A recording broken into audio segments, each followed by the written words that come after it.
We're getting everybody in here. It says starting the live stream. We'll see when it actually starts because I know it always starts before it tells me that it does. So come on in, get situated, get settled. This is going to be a good one. It is so great to see you.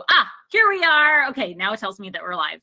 Welcome. Hey, happy 2025, everyone. I cannot believe that we are already in 2025, especially because in my mind, it's still like 2004. I don't know what time it is in your mind, but like we are a solid 21 years ahead of where I think I am most of the time. So great to be here into a new year.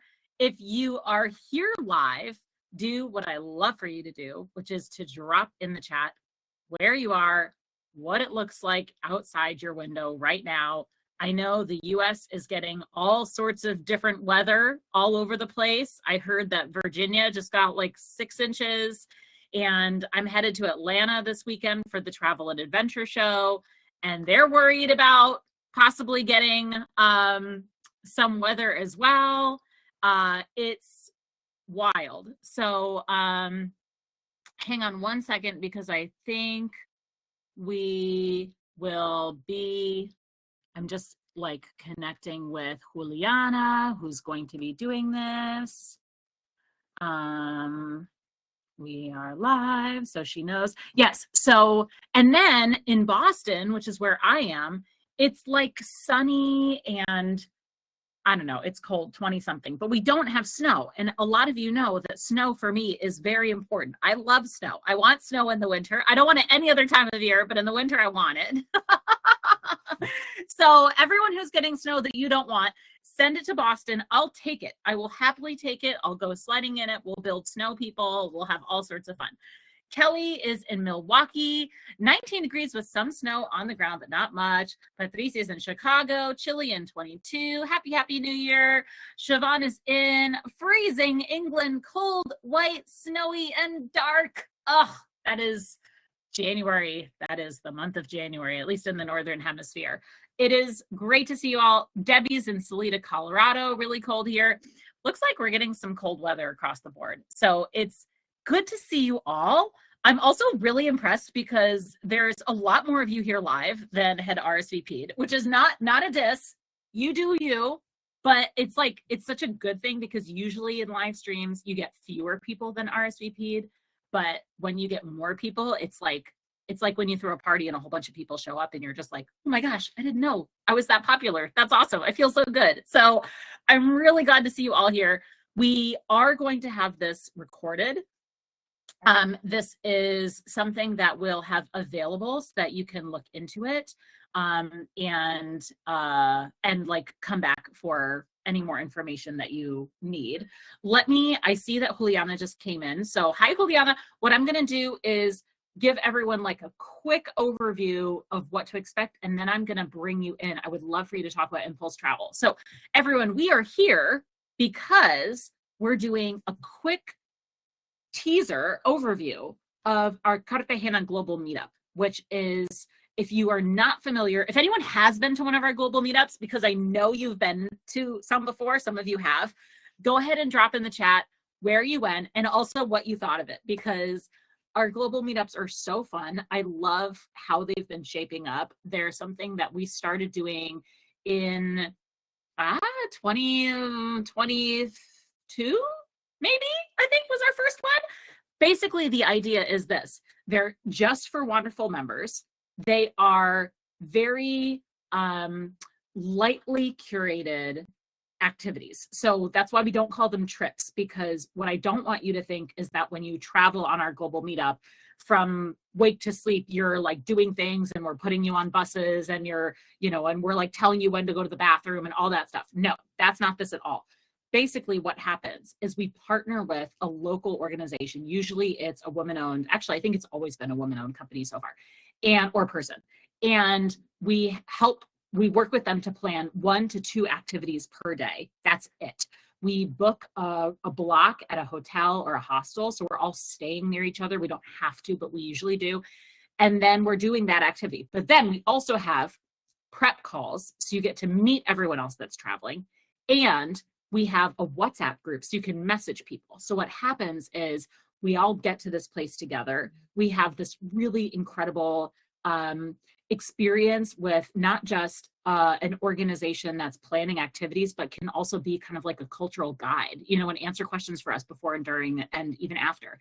And then you have this group where you can actually pair off or get together in small groups and do something else. So if you're in Mexico City, which we've now done twice, you can post in the group and say, hey, one thing I'd really love to do is go to the Frida Kahlo house. Who wants to come with me? So you get free time to explore. You get to make this a solo trip of your own if you want. You can be surrounded by people if you want, but then every day there's one opportunity to come together and to reconnect as a community. So they're so fun. I went to the one in Edinburgh, which was a delight. And I'm seeing some stuff in here too. Oh my gosh, yes. Amanda went to Mexico City for Dia de Muertos. It was amazing. Siobhan went to Edinburgh and Lisbon. Fab, fab, fab. Kelly went to Scotland and Lisbon. Love both of them. Holly went to Edinburgh. So fun. Patricia went to Mexico City, and it was a great experience. Met some great women. Kelsey went to Mexico City and Lisbon. I love that people are doing multiple ones. It is really, really fun to travel with everyone. Debbie went to Mexico City, Edinburgh, and Lisbon. Debbie, I think you're going to get a prize. I think we need to give an award to the person who's like gone to the most global meetups. Although that might be Pam. Pam might be the one who wins that one. The Pam fan club is real. Pam, also drop in the chat if you want to hop in. I know you might be in the office today, so if you can't hop in, that's okay. But if you do want to hop online and be on the screen, we'd love to have you talk about the global meetups as well. But what I want to do is give you all a chance to introduce one of the two global meetups that we have. So our second global meetup next year. This year. It's already this year, everybody. It's this year. Okay. The two global meetups this year are Cartagena, Colombia, which is happening in October of 2025 this year. And then the other one is in Prague in December, and it's a Christmas market tour. We have two different live streams to do a bit of a dive into each of those global meetups, but I want to use this live stream to just give you a chance to meet. First of all, we're so fortunate because we have the founder of the company that we're working with, Impulse Travel. She is here. We want to hear her story. So Juliana, get ready. We're going to hear your story. And then also we can kind of do a quick rundown of what we're expecting, what you all can expect from that, and how you can get signed up. So that's the goal for today. It's very easy peasy. And in order to get rolling, Juliana, I'm going to send you an invite as a speaker, and that's going to allow you to accept and to come on the screen. And for everyone else who is participating in the chat, feel free to ask questions. Pam, I'm also going to send you an invite in case you want to just hop on with us, but you can also not accept if you are like, no, I was not prepared for this. And then everyone else, again, questions, however we can answer things for you and get you comfortable, we're good. Hello, my dear. Hello, Beth. Can you hear me? Yes, I can. Yeah, I have a big fan, you know, Cartagena is very hot, so I just want to check that you're not hearing that noise.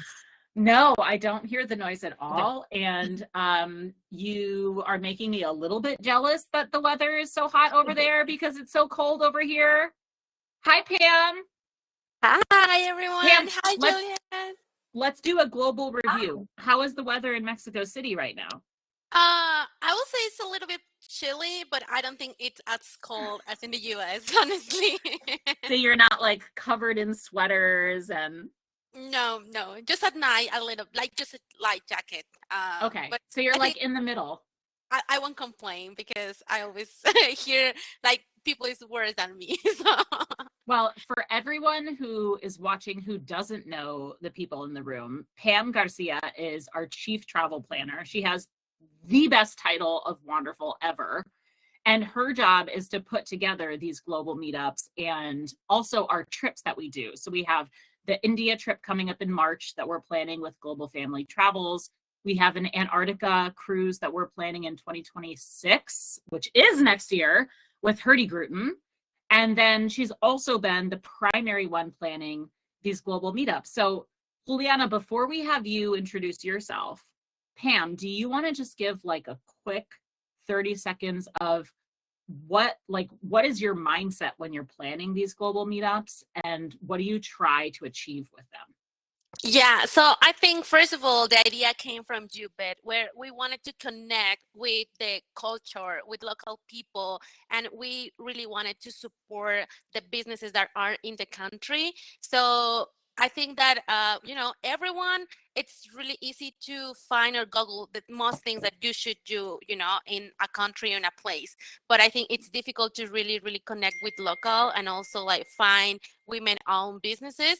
So what we are trying to achieve here is that you really feel the culture of the space that we are going to talk to people and at least experience what is the day-to-day of those people living there, and really bring knowledge and I will say like traditions to your home, or at least to tell other people so they can visit as well. So I think that's we base for planning these trips, and I think we have achieved that in our last global meetups at least, and of course in other trips that we have done, such as Jordan, for example. Yep.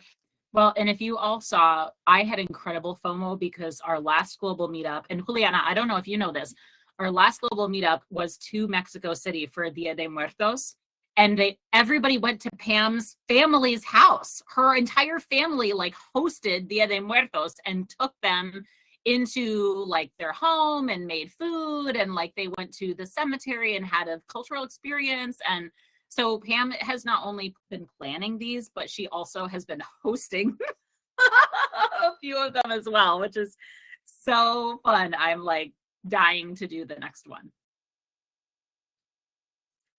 She's like, yes. So let's introduce our special guest in the room, because Juliana, I would love to introduce you to talk and like tell us about a bit more about Impulse Travel specifically before we go into like the Cartagena meetup and the details of that. Yeah, thank you, Pam. No, everything sounds so great. I actually would love to travel also with you, but I also feel so honored to having you this year coming to us and to come into my amazing city. So a little bit of my history is that I started as a tour guide, not because I dream about it, but it's just because I needed money. But then I realized that the power of it.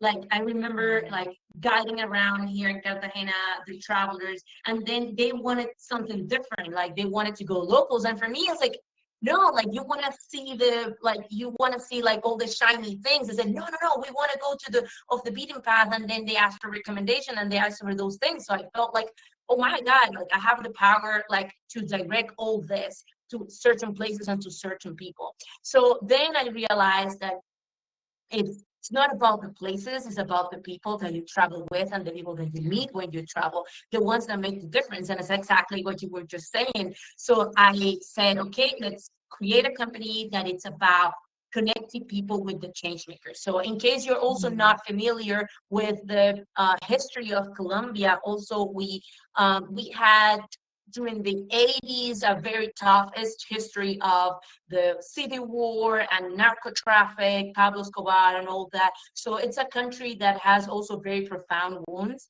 that it's but it's also a country that it's very positive. So that's also that you're gonna notice when you come. We're all very optimistic about the future. So I have the honor to travel this past year a lot, and I see how everybody's like talking about the war and worried about things that are happening worldwide. While in Colombia, it's very everybody's talking about peace and we are rebuild like not rebuilding because compared to other wars like Colombia is in very good shape, but it's just we signed the peace agreement in 2016, and just like you can walk around very freely, and it's like everybody is working and there's a lot of social enterprises and projects that are thriving very well. So actually then what I found is that, okay, how are we going to make those things together? Like how are we going to put together the impact, but also activities that are fun for travelers? Because also at the end of the story, like we want to travel to make connections. We want to travel to tell story. We want to travel to have fun. Like it cannot be like, okay, my God, I'm going to save the world. Like this is so heavy. And it's like, I'm just putting, as we say in Spanish, we're throwing sugar into the sea to make it sweet one day. Like that's not what it's gonna make.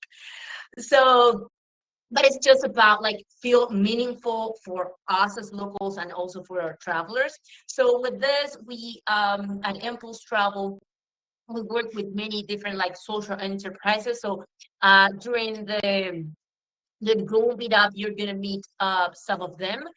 Here in Cartagena, for example, the one that we work with in Palenque, that it's amazing, that is talking about like, I don't know if you want me to go through the itinerary a little bit, but because there's a few hints and a few things that I think it might be interesting for you to know about it. Sure. Yeah, no, I think that would be great. And Pam just dropped the link for everyone to follow along so you can see a little bit of what our itinerary is. But as you all may know, the way that this usually happens is we have an opening event on Thursday, Friday and Saturday are activities, and then Sunday is a sort of departure brunch. But also this year we have a special add-on because there's going to be a whole other extension that you can do to Medellin. So I think this would be a great time to kind of go through some of the highlights and what people can expect. Juliana, if you just want to take that, or if you want Pam to guide you, whichever you prefer. No, fine. Should I share my screen? Sure. Got it. Great. So we can go through the itinerary together because I think it's a great itinerary. It's very loose, but also give us a lot of time. I'm going to give you, I hope you're taking notes because then I'm going to give you some tips for the things that are not planned. So, okay. And also while you're here, you're going to be very attentive to the things you're going to be doing.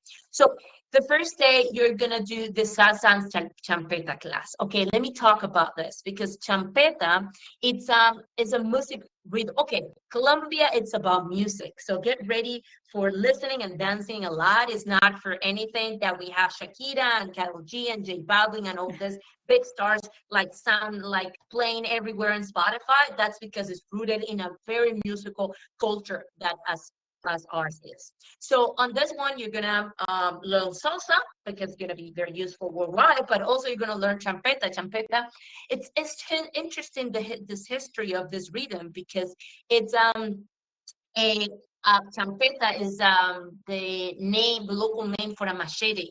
So it's a music rhythm that comes from the sucus in Africa, and there was like the long plays that were coming like this were brought to Cartagena during the 50s and 60s, 1950 and 1960s, and then they were singing in many different African languages, but we couldn't understand what they said.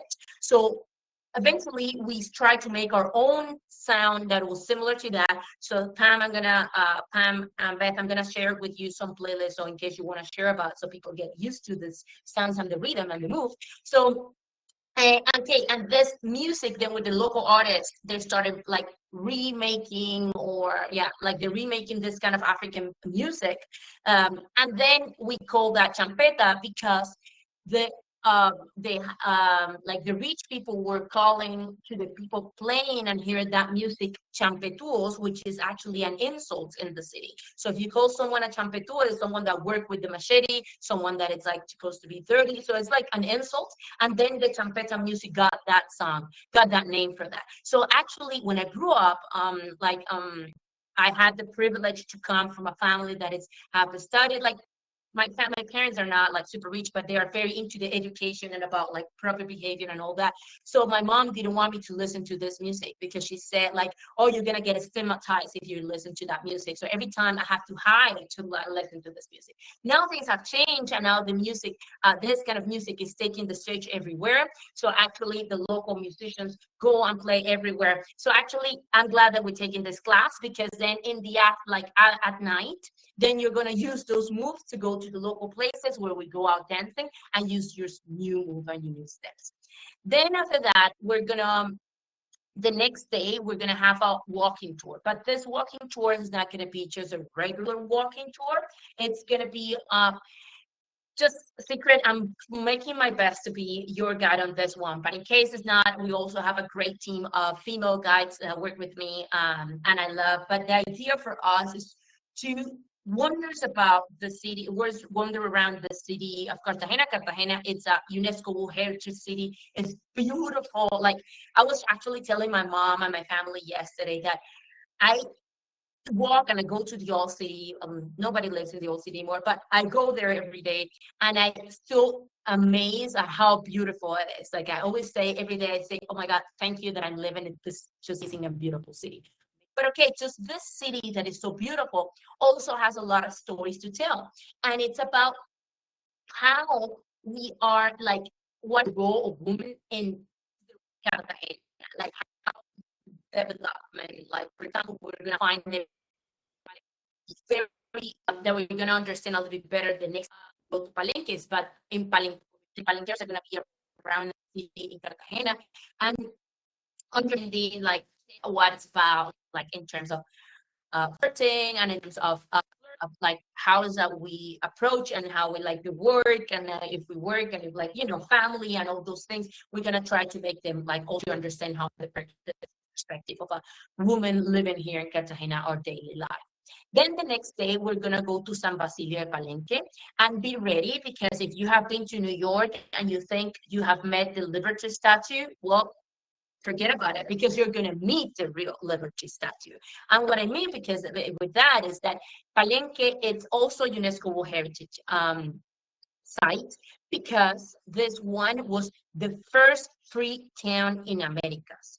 So what happened is that Cartagena during the colonial times, it was the main slave port from whole America. So millions of Africans were brought enslaved here to Cartagena, and that made Cartagena a big hub for many things. It was also a very rich like city that also made this imposing and impressive architecture.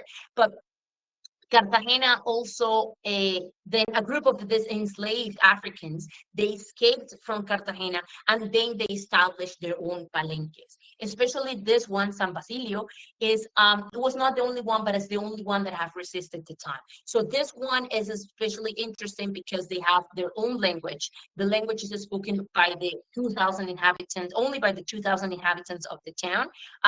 Of course, of going so many times there, I have been able to learn a little bit, but just for regular Colombian, we don't understand a word what they say because it's a mix of different African languages because they were not coming from the same place.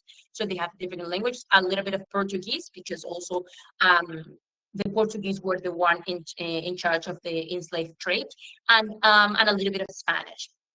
So also this town has their own, like it's very well known for the cooking. Actually, they won something that they're very proud of is that they won with the best cooking book in a competition in Japan, and they all showed the book with very a lot of honor because they deserve the food. It's really amazing. So we ready to have a very nice lunch when we're there in the house also of one of the best cooks there in town. That also, of course, is a great woman. So then also what is important about Palenque, it's just their religion, their medicine. So we're going to understand how the culture have been able to preserve and also the role of tourism in these preservations with the lights and the dark, because we also always know that tourism, I always describe tourism as a force, and the force can be used for good or for bad, of course. Then how they are fighting, how they are like also using for the good, and how they are facing the problems. So, and that's it. But then I will also love to talk about the extensions in Medellin because they're also amazing. So, for example, this one, going to the coffee farm experience, Corazón de León, it's very nice because we have the best coffee in the world, and the others that will say is that they have it is because they haven't been here and tried our coffee. Also, be ready because Colombian coffee, if you are not into specialty coffees, it's very different to what people are used to. Oh, thank you, Pam. Thank you for recognizing that. No, it's Colombian coffee, it's more soft. It's like if you ever have tried coffee and coffee have made you like feel like acidic stomach or have made you feel like I don't know, like those kind of like stomach problems is because you're getting like too dark roasting coffee and you roast the coffee so dark because it's not good coffee. So Colombian coffee, good Colombian coffee. And also I have to say, there is not until very recent that here in Colombia we drink good quality coffee because it was not until 2002, that in Colombia we were allowed to keep the best quality coffee. Actually, it was illegal. All the best coffee had to be exported. So I grew up, and we all Colombians grew up actually drinking bad coffee, and actually Colombia import coffee for inner consumption, which is very crazy to understand and to think about. It's like, why, if you have like such a great coffee, you drink such bad coffee?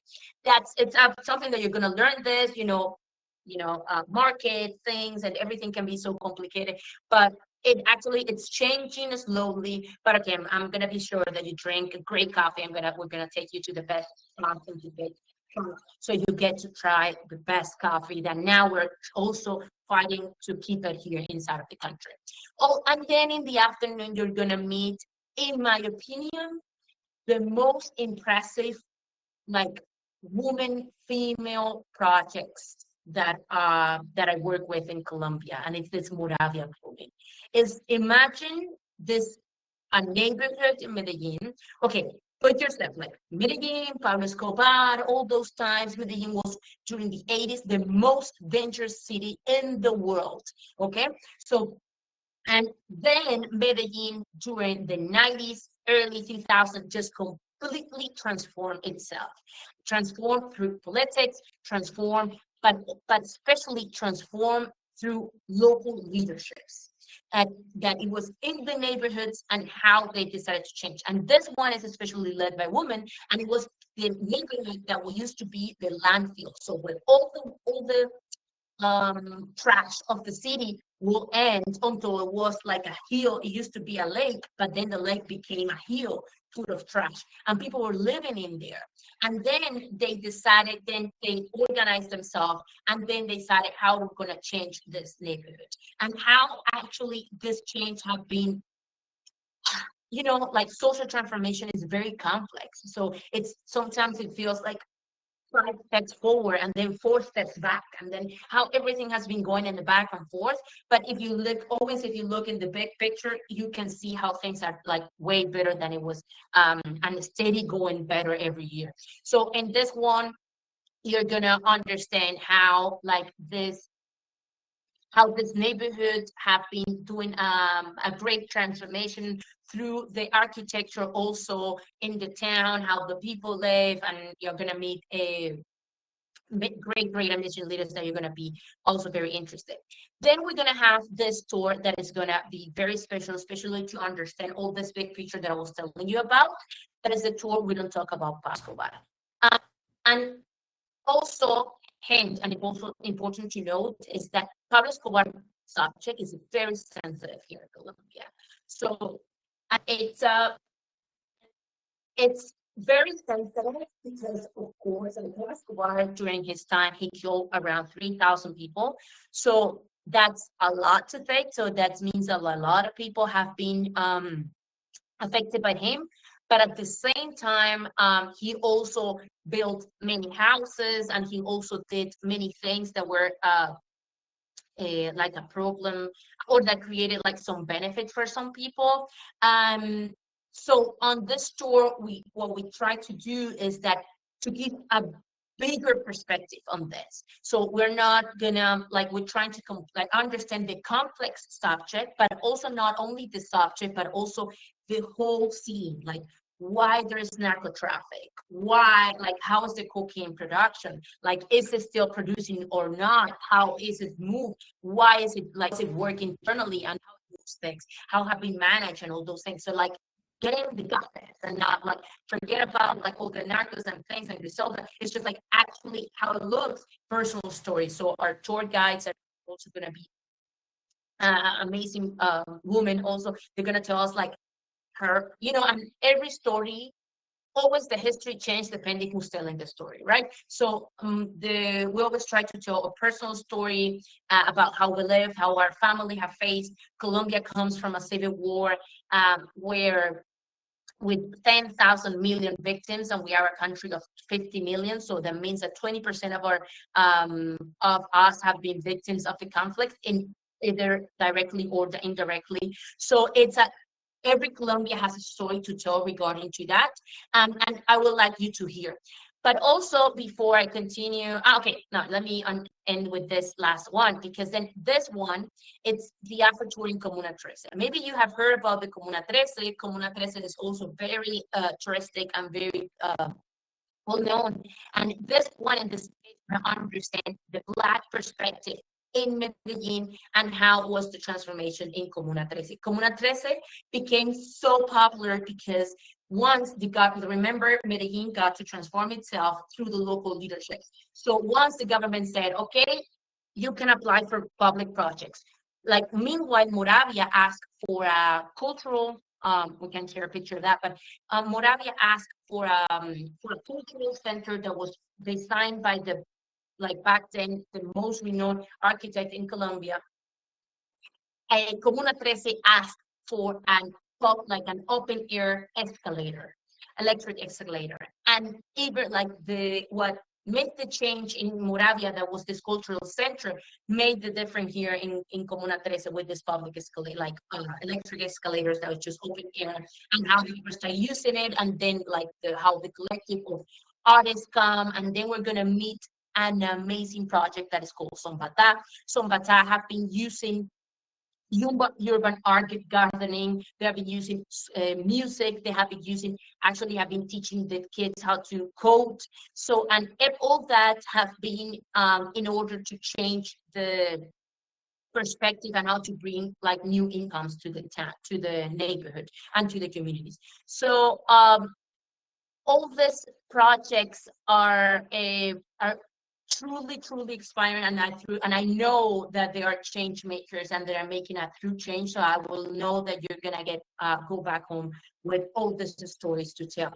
So this itinerary that we have, thank you so much, Beth and Pam, for choosing us to go to work with us, because I want you to go back home is that understanding, like many of a very common review that I get from my travelers is that they say, I travel to other countries to learn about the past, and going to Colombia is to learning about the future, because Colombia has so much to teach the world, like how we have overcome this conflict. And this is an ongoing thing. Like, I'm not gonna, you can be like, I know like everybody's talking about like Colombia is so dangerous and stuff. No, not everyone, but if you have got change. Right now in Colombia, we have 5 million international visitors that come. Everyone is talking, and I feel like we're the hot destination around. Like, and we're getting so many leads, and everybody's like wants to come. Yeah. But usually, like in the older generation, especially with narcos coming out, they think, oh, Colombia, it's so dangerous.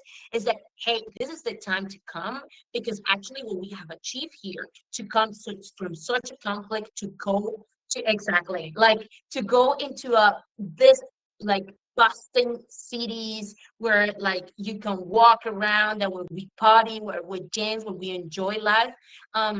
It's really cool to see.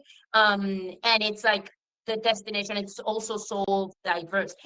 Also an important note is that Cartagena and Medellin are very different, because Cartagena is located at the coast, Medellin is located at the mountains. So culturally, that makes it different. Medellin is cooler. So, for example, Cartagena has an average of 89 degrees Fahrenheit, while Medellin around 60, if I'm not. Let me check in Fahrenheit for you Celsius here. Around 80. Around 80. So that makes it a little bit cooler. That's why we call it the city of the eternal spring. But yeah, sorry, I get excited when I talk about Colombia. So yeah, I wanted to go through the itinerary. If you have questions, I'm happy to answer. Oh my gosh, you're getting me excited. I'm like, can we go now instead of October? Why do we have to wait so long? This is so good.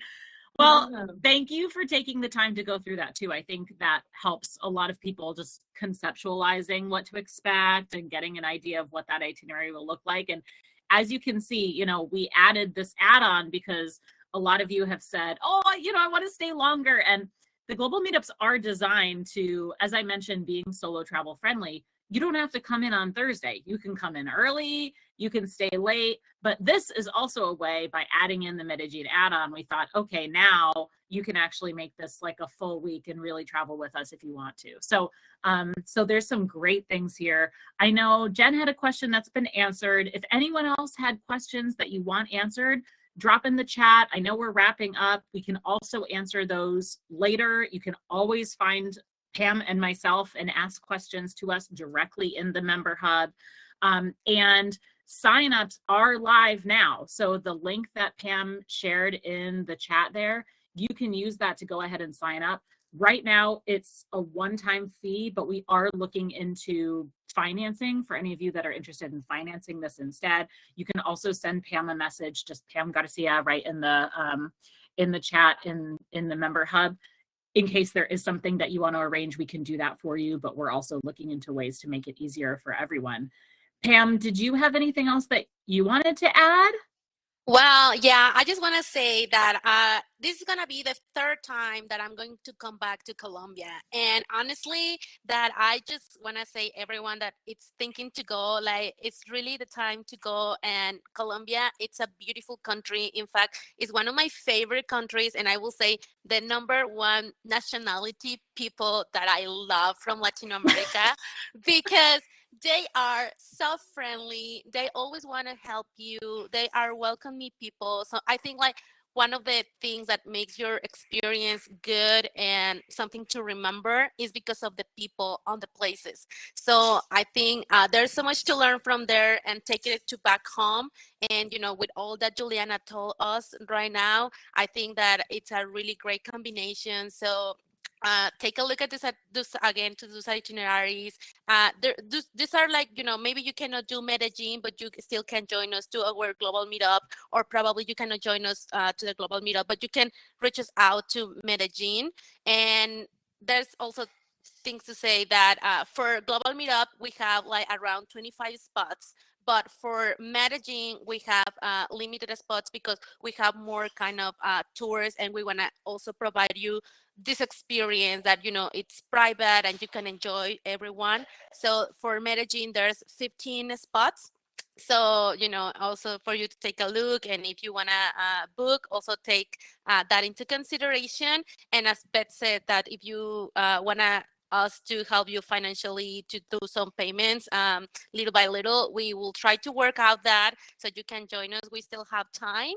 And, you know, any other well, our WhatsApp groups, we have those WhatsApp groups like 2 weeks prior the trip, but also we arrange 2 pre-calls. So first of all, everyone meets on those are through Zoom. So everyone kind of get familiar with the people that is joining. But also, you know, if you have questions about currency, you know, airports, or, you know, you just want to discuss like, okay, so we have this for the global meetup, what else we can do? We also provide you with some you know, ideas or tours, or even like, you know, in the global meetup, I mean, in the pre-calls, there's people like, hey, I have this idea, I want to go there. And then from that, you know, the friendship starts. And then once we are there, then everyone, you know, we have times with other global meetups that we ended up like having lunch or dinner all together, and that's not in the itinerary, but that's because it's built previously in our meetings, then in the WhatsApp group, and then once that we are there, then, you know, it becomes like a really, really amazing trip. So I just want to mention that. And, you know, if you have any more questions, and of course, I think I'm gonna keep asking Juliana for some other activities to do on our own in Cartagena, and probably we have time in Medellin as well. And then I pass them along to the people that wants to join us on those 2 trips. Thanks, Pam. And what's the booking deadline that we have set for that? Well, right now, I will say until it's sold out, but I'm going to provide that, I will say, in the hub. So okay. I don't have it handy. Yeah.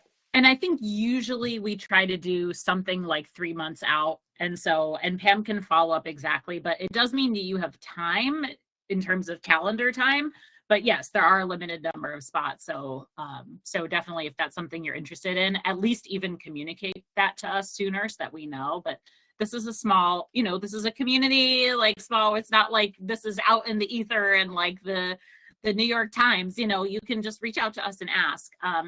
I think we have a few spots filled, but not, we still have quite a few more available. I think there's like 5 to 10 spots that are filled now. Yeah. So, Okay. yeah. Great. Well, thanks everyone. Thanks so much for joining. Oh, Jen says deposits are transferable, but not refundable, right? Yeah, I mean, if you you book one of the activities, the only thing that we will ask you is to connect us with the other person that will be taking your spot, and then the transaction will be directly with that person, right? So we are just gonna kind of ask for the rest of the trip. Great.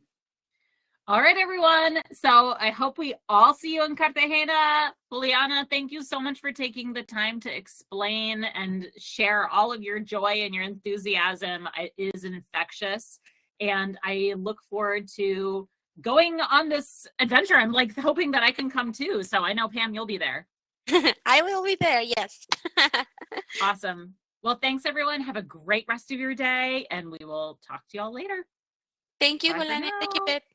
Bye.